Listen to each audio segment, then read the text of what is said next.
All right, welcome to the Preaching Collective. We've been looking through the stories of various women in the genealogy of Jesus. Today we get to look at the story of Ruth. Like we've been doing, let me give you a sense of what I'm thinking about and love to get you guys' feedback. A big opening piece for me in this is, and I sort of want to make sure I do this well, spend maybe a good chunk of time here, is just appreciating the social situation of Ruth. As I've been thinking about this, and especially sort of the lens of how we've been looking at this, these are women who have gone through a lot of different things and might be overlooked by people, and yet they're loved and known by God. As I think of that lens, I think that's made me sort of think even more about what is it about Ruth that really stands out. And I think sometimes we think of the latter half of Ruth's story, but the beginning is really has really a lot of detail about the kind of person she was. So she was married to a Jewish man. She's a Moabite, so she's not part of the people of God. She's a foreigner, and they are living. They're living in Moab. They're not living in Israel. But then her husband dies. There's so much in that. Just already. You haven't even said that much. And you're like, she's married to a Jewish man. That's a thing. They're living in Moab, not Israel. That's a thing. Yeah. Especially like. But, you might say the story starts off with them. At least she's surrounded by family, right? So she has her mother-in-law, her brother-in-law. I mean, they're all sort of together. But then all the men in the family die. And I think that's one of the things, just sort of you think about just how that society back then, highly patriarchal, you are dependent on the support of men. Yeah. The men who whether it's a husband, a father, a grandfather, or a son, right? And so what's interesting in this is that her husband dies, her brother-in-law dies, her father-in-law dies, and she has no kids. Yeah. So, a woman in that situation, no money, no land, no men, like you're done, right? You're condemned to live as a beggar. Basically. And she was older.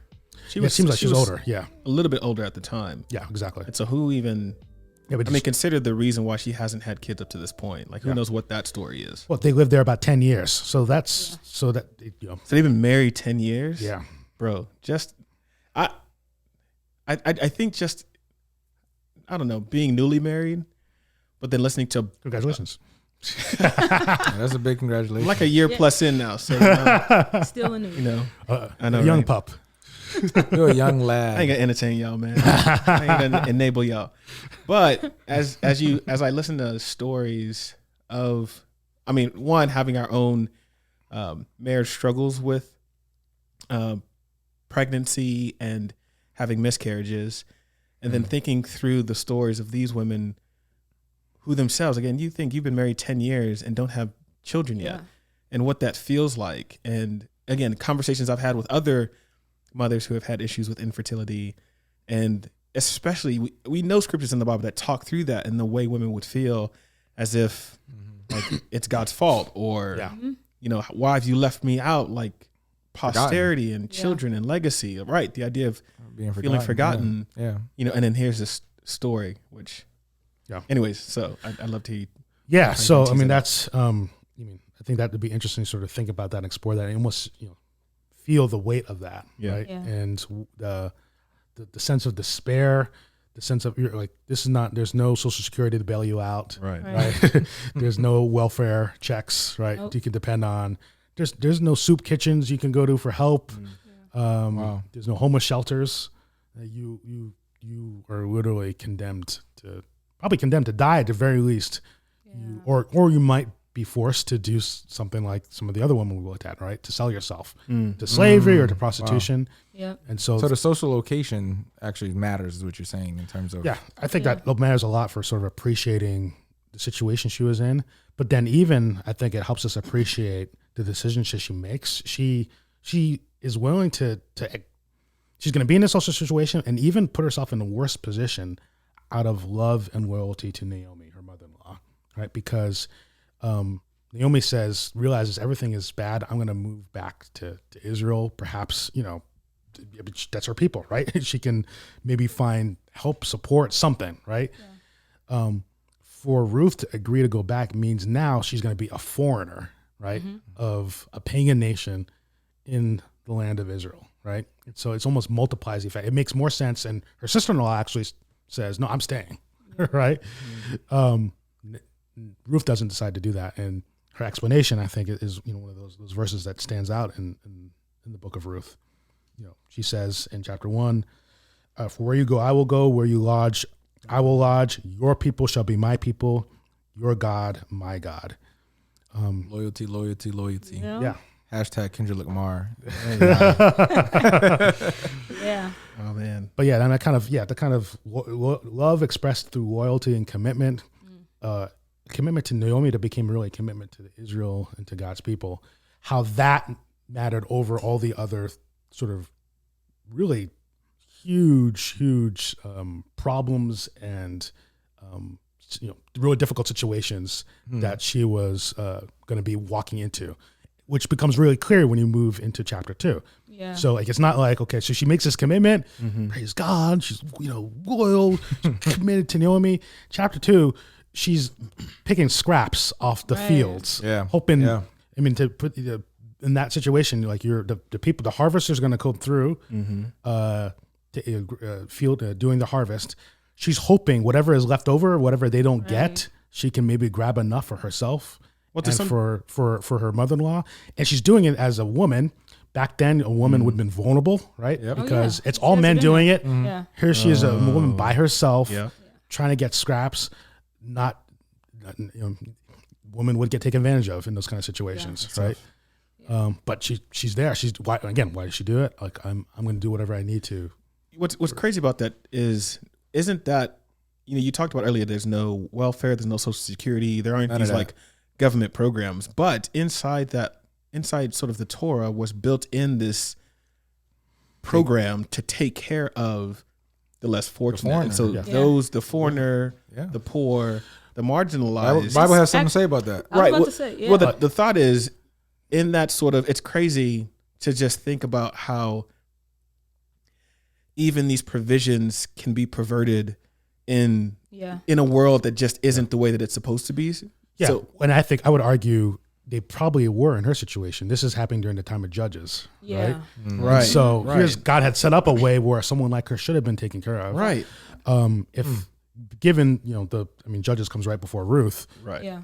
And it doesn't look like they're really all that concerned to follow God's law, Right? Doing whatever they want in their own eyes. Yeah. I was about to say they were in a bad place. Yeah. So that you sort of hit on this idea of loyalty. The Bible has a great Hebrew word chesed, right? This idea of covenant love, of committed love. Say it with the throat. I know you notice that, yeah. Chesed. Right. Chesed, right? This COVID, you can't be doing that. I think you're dead already, Crystal. You're in this room with us. She's like, yo. Jesus will protect us. Yes, he will. No, I'm just joking. We're all clear. I think what you said when it comes to like the time, and I love the point that you're kind of drawing that out of this text, because technically they would have been like evicted, you know what I mean? Because the property would go to the male, and so they really, really are at a bad place. And so when I think about Ruth's character, and that I can't remember baby girl's name who went back. She was like, "Forget this, I'm going back home." She's like, "I'm going back to my people." Yep. Like Ruth passes up on that. She's like, "No, I'm gonna hang out with my mother-in-law." Yeah, I'm a roll. Right, but we're kicked out Ride in or a die. way. Right, ride or die. Yeah, but That's something to draw I don't know out. who would do that. Yeah. I don't know if I would do that. Yeah. I mean, that's something to draw That's out fair. a little bit about this hesed, as you said, this covenant, this loyalty. Yeah, Like, I don't know. I love to see how you can tease that out a little bit more, because I feel like in our day and age, in our culture, it's so many different people they have their own, like, in some ways it's like, I'm just trying to get mine. yeah, Trying to do what I can do. Yeah. How can I succeed? Me, I.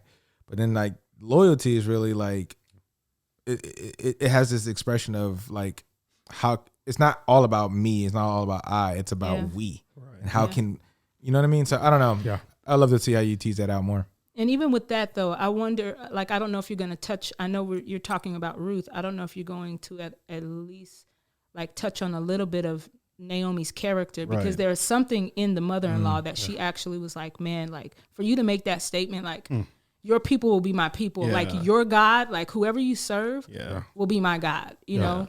And I know it's not about Naomi, but that's Well, it's interesting. I've heard an argument that, you know, we call it the Book of Ruth, but it might be more the story of Naomi. Naomi. Interesting. And She has a lot of influence because She she's the deals with it. last the last part of Ruth Yeah. is about, you know, the people basically saying they're not talking to Ruth, they talk to Naomi. They say, "Blessed are you," because, you know, Ruth's obviously we know Ruth's story ends with people showing love, commitment to her, right? Boaz does the same to her, obviously mirroring, I think, the love and commitment of God to us.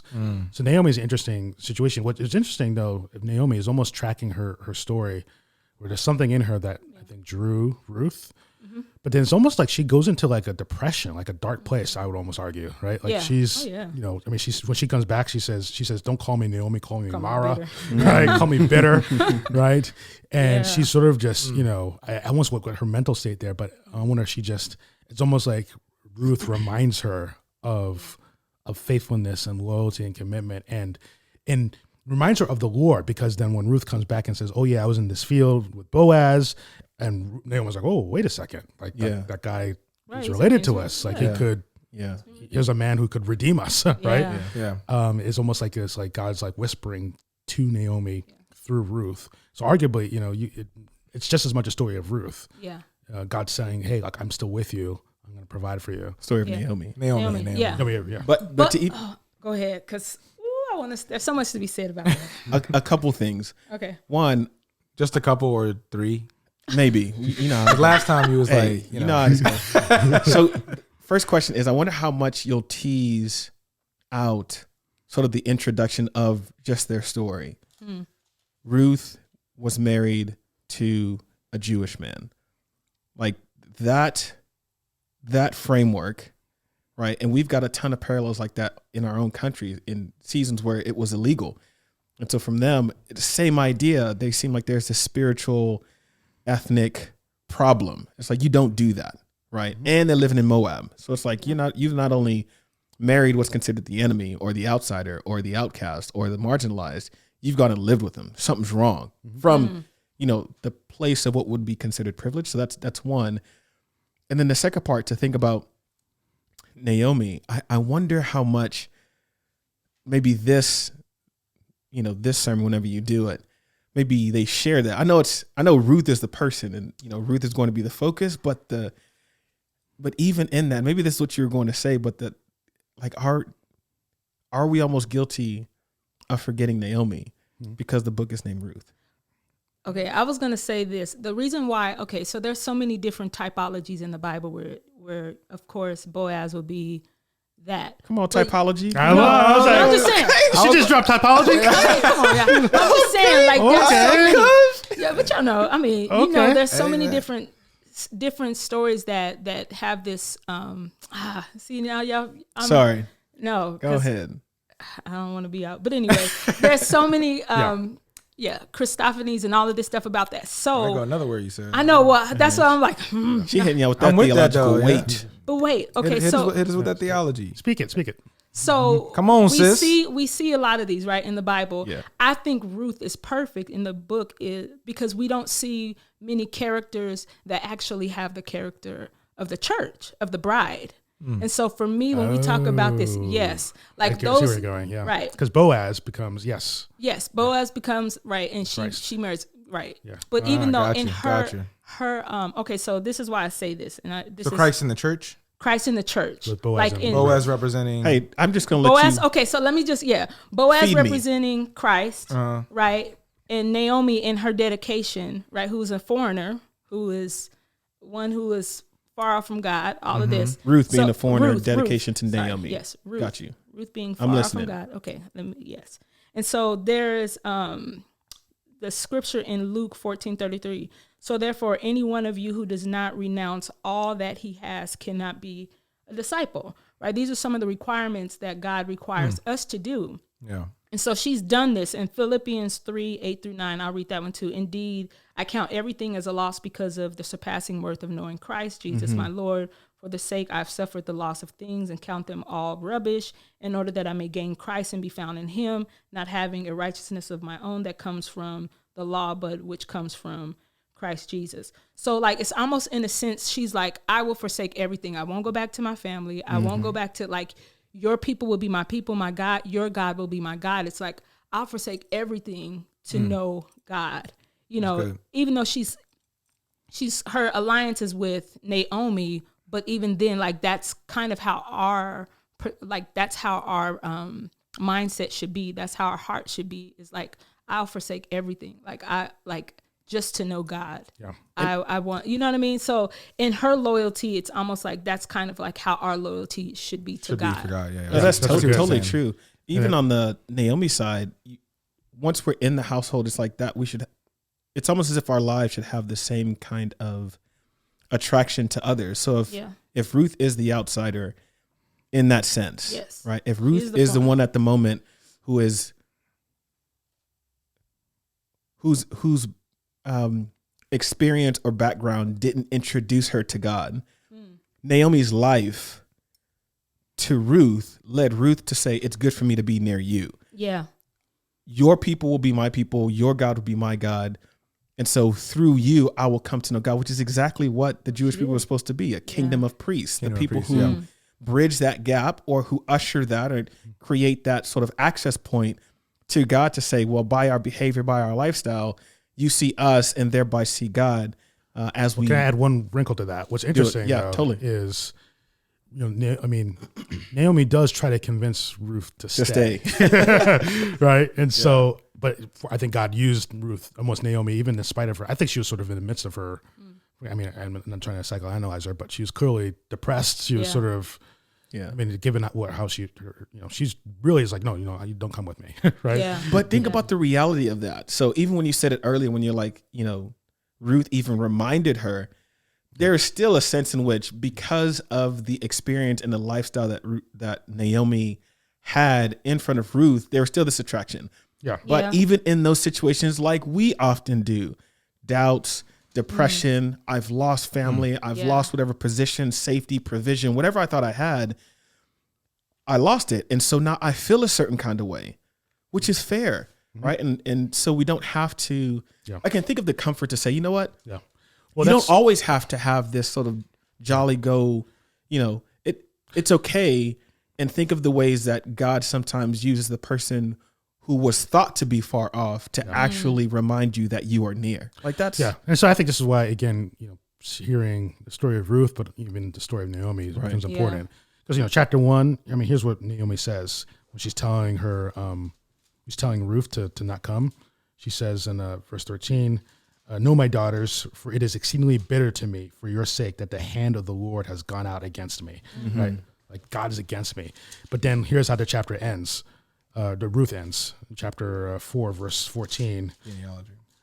"Blessed be the Lord who has not left you this day without a redeemer, and may his name be renowned in Israel. He shall be to you, God shall be to you, a restorer of life and a nourisher of your old age. For your daughter-in-law who loves you is more to you than 7 sons has given birth to him."